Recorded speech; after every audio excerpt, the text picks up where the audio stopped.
Supreme Court of India ki Judge Taruk Manipurda Laktuna tongan baching amasung tampaki relief campta changjafam lauduna Leiriba Meeoi Singgi Fibam Yengsinba makoida tengmang potlam sing khusinaba yauna makoida mathau taba legal amasung humanitarian assistance sing fanganabagi pandamda state asida Lakkadouri hari May ahum Inglising ani kunga humdoi dagi hauraklaga haujik tha kunga humdoi sangsillaklaba Manipurgi sanglaba lan asigi manungda ahanba oina leibak asigi khwaidagi wangdaba while sang oiriba Supreme Court of India gi Judge Taruk adudi Justice B.R. Gabai, Justice Surya Khan, Justice Bikram Nath, Justice M.M. Sundres, Justice K.V. Vishwanathan amasung Justice Nongmai Kapam Kotishorni hari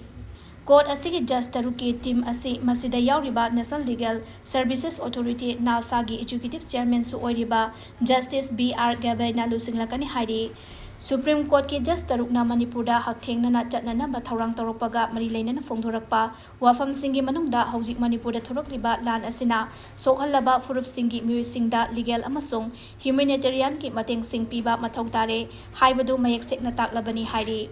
Panba yabadi Manipur gilan si May ahom Inglising ani kunga humdoi dagi haurakibadagi Meeoi lising humfu hena ching amasung tampaki relief camp singda haujik fawada changjafam lauduna leiraklibani aduga court asigi Judge Taruk na state asida thunglagadaba numit asida High Court of Manipur gi mapo kumon thauram so pangthokani hari